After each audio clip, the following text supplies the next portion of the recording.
সেই ফেরিতে আসারও সময় তিনি খুব বেশি পান নাই। সারা দেশের জন্য কাজ করেছেন, মহিলাদের জন্য কাজ করেছেন, মহিলাদের এই বাচ্চাদের পড়াশোনার জন্য ক্লাস 12 পর্যন্ত বিনা বেতনে তিনি শিক্ষার ব্যবস্থা করেছিলেন। তিনি মেয়েদের পাস করে যারা চাকরি পায় তার ব্যবস্থা করেছিলেন, সব জায়গায় চাকরির সুযোগ করে দিয়েছিলেন। সবচেয়ে বড় কথা, বাংলাদেশের মানুষকে তিনি গণতন্ত্র দিয়েছিলেন।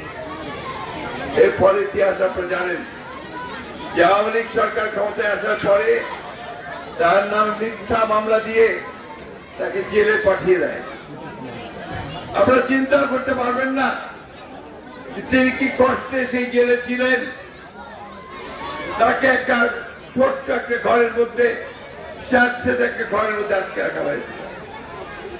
সেখানে ইঁদুর চলাচল করত, তিনি ঘুমোতে পারতেন না, তাকে ভালো করে খেতে দেওয়া হয় নাই, তার খাওয়ার মধ্যে সমস্ত পুরনো খাবার দিত, যার পরে তার অসুখ হয়ে যায়, আপনারা সেটা জানেন।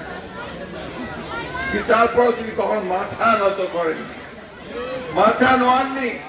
6 বছর জেলে কাটিয়েছেন, এখনো তিনি কিন্তু মাথা উঁচু করে দাঁড়িয়ে আছেন এবং সকল বলছেন আমি গণতন্ত্রের জন্য আমার কি অনুসরণ করি। আজকে আসার আগে গতকাল তার কাছে গিয়েছিলাম, তাকে বললাম যে আমি ফেনী যাচ্ছি, আমি ফুলগাজী যাব। তিনি বললেন তুমি তাদেরকে আমার ভালোবাসা শুভেচ্ছা পৌঁছে দিই। আমি এসেছি আপনাদের কাছে বেগম জিয়ার, আপনাদের নেত্রী খালেদা জিয়ার, আপনাদের গর্ব খালেদা জিয়ার সেই শুভেচ্ছা ভালোবাসা পৌঁছে দিতে। আপনার দোয়া করবে, তিনি খুব অসুস্থ, তার চিকিৎসা হয়নি, সেই চিকিৎসার জন্য আমরা চেষ্টা করছি তাকে বিদেশে পাঠিয়ে দেওয়ার জন্য। হয়তো বা খুব অল্প সময়ের মধ্যেই তিনি ফিরাতে যাবেন চিকিৎসার জন্য। আপনার শুনলে খুব খুশি হবেন গতকাল তার বাসায় সেনাবাহিনীর সিজিএস এবং আরো প্রায় 7-8 বড় বড় কর্মকর্তা তারা গোটা সেনাবাহিনীর প্রধানের দাওয়াত দিয়ে তার বাসায় গিয়েছে।